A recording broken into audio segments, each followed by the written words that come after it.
parties can't move forward by staying together. They need the divorce. But with Giannis being so ambiguous about his future and then punting or abdicating the responsibility that he has in terms of being able to steer his career, I just think it puts a lot of unnecessary pressure on the Milwaukee Bucks in terms of how they navigate this offseason.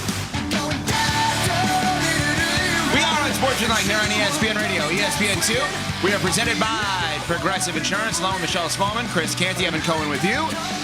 Charania, ESPN senior NBA insider and reporter, yesterday put out a story. Bucks seeking trade offers for Giannis, open for business on trade calls for the two-time NBA MVP, entering the NBA draft combine this week, 6 weeks away from the draft, and months away from when he is eligible to sign his contract extension in October, and months away from, I should say, when they're eligible to offer him a contract extension in October. Jimmy Haslam, one of the governors of the Milwaukee Bucks, has said publicly that he wants this kind of figured out by the draft.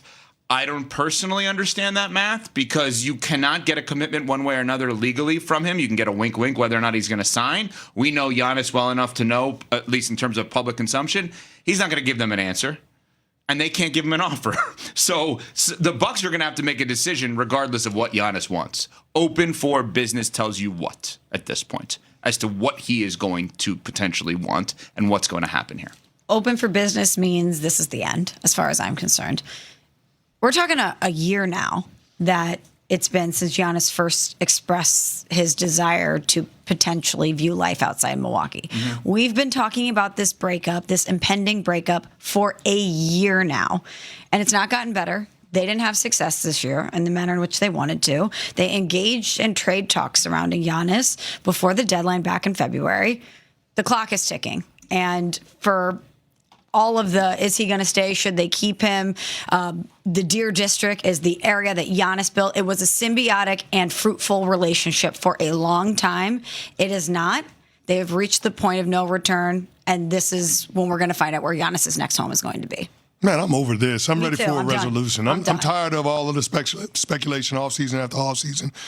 Look, you need to move forward with your franchise. You got a lottery pick, top 10 pick. Find the best offer that you can to extract maximum value for Giannis. Get as many assets as you can with draft picks and young players, and push the reset button on this thing. It hasn't worked out. You knew it wasn't going to work out. You wave stretch Dame to try to make room for Miles Turner. That was a disaster. Just reset the franchise now. Try to put a Band-Aid on it. It didn't work. And now you're going to move on from arguably the most important player in your franchise's history. But to me, that is the only path forward for Milwaukee. Mm-hmm. I think you guys are going to be right. I disagree with the strategy, though. Why? Because they have time. And if I'm the Milwaukee Bucks right now, I have to do my best to ignore it all, including anything that comes from Giannis's camp. Let's remember, they don't have their future firsts, okay? 2027. Goes to New Orleans. 2028, a pick swap with either the Blazers or the Wizards. 2029 to the Blazers. 2030, a pick swap with Portland. They don't have their picks, meaning they are, by being bad, they're not going to give themselves the best opportunity to potentially get great by way of the draft. Any team that Giannis goes to, one would think in theory, they would immediately sign him to a contract extension. They'll build their team around him, and they will at least be a playoff team. Championship team, up for interpretation. Playoff team, almost definitively if everybody's healthy. So what I would do is completely different than I think what they're going to do. And I would say I have two future first-rounders. I have my first-rounder this year. I have potentially Miles Turner. I have Kyle Kuzma on an expiring contract. And I have Bobby Portis, who any good team would want at a low contract, $13, $14 million, and he's a championship-caliber player.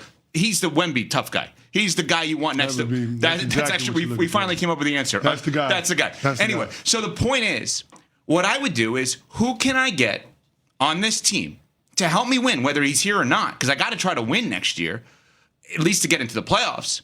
Who can help me win? And who's going to make him say yes when I offer him a contract extension? But who you go after is going to depend on whether or not Giannis is there. Like I just don't think I don't agree with that. I don't think you can build a team blindly and make sure that it's the best team that it possibly can be if Giannis is there versus if he's not there. Yeah. I don't agree with that. Well, tell me how you do it, because I don't So know how that's How do you make that puzzle work? Okay, so Yeah, what I need to do is find a way to get a player to help me win games next year. Okay, whether Giannis is there or not, I need that player. And if Giannis is so versatile that he could play any position you want him to play. I need to. Yeah, but Giannis can't shoot. Okay, I understand that, but So I can't bring in other good players that are non-shooters. I have no choice at this point. But, I have to get but good. that's why I said you have to have clarity. Okay, go ahead, because I'm fascinated to hear you make the case on this one. You're going to build a team without knowing whether or not Giannis is going to be a part of the team. Yeah, I'm going to build a team to try to make him say no to a contract extension in October. You guys are sick of this. You're absolutely right to be sick of this. I think that we have to acknowledge this could go on till October. We have to acknowledge that, because the only time that they're eligible to sign a contract extension with him is October.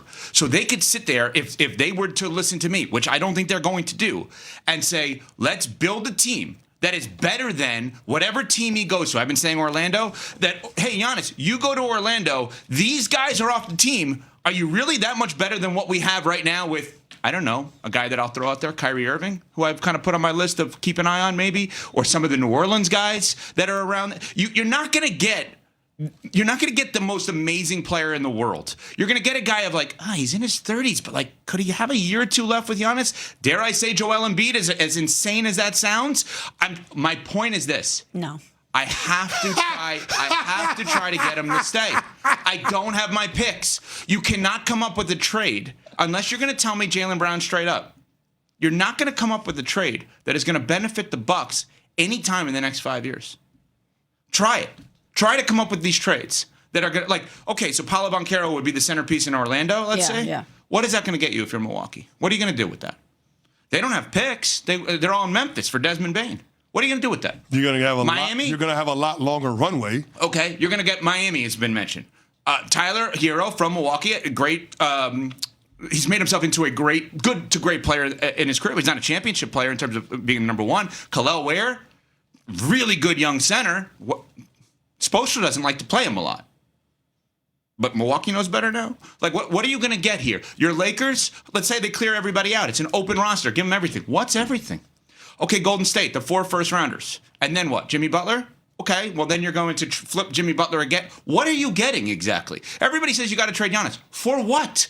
So for me, before I even consider trading Giannis, I am going to consider building a team with whatever I have left around him to make him say no to the contract. Does Giannis want to be in Milwaukee? That I think, yes. Does he want to be in Milwaukee? Yes. Does he want to play for the Bucks? I would say probably not. Okay. Does he want to play for the Bucks? No, This but is that's semantics. no, it's not. It's not a semantics thing. No, I understand he loves the community. He loves the city. They love him back. Meaning, if the Bucks can that's my point. If the Bucks can make themselves good, he, unlike many stars, is totally cool playing in Milwaukee. How do Right, you make I mean with the yourself organization, good though. with the cap hold that Damian Lillard's contract's waive stretch provision had. Right. Like, how do you You're playing with 30 less every year, How do you whatever it make is. yourself good? I could give you ways. It would take too long, but Kyrie Irving is the number one player that I came up with that makes sense for a trade. I just mean, has the relationship between Giannis and the Bucks reached the point of no return? Volunteers, not hostages. Does he want to be there? Does he want to commit his future to the Bucks and them trying to build around him again? I think the other question that's not fair, the other question that's not being asked, despite everything I just said, that they want to commit their future to him. I don't think enough people are actually talking about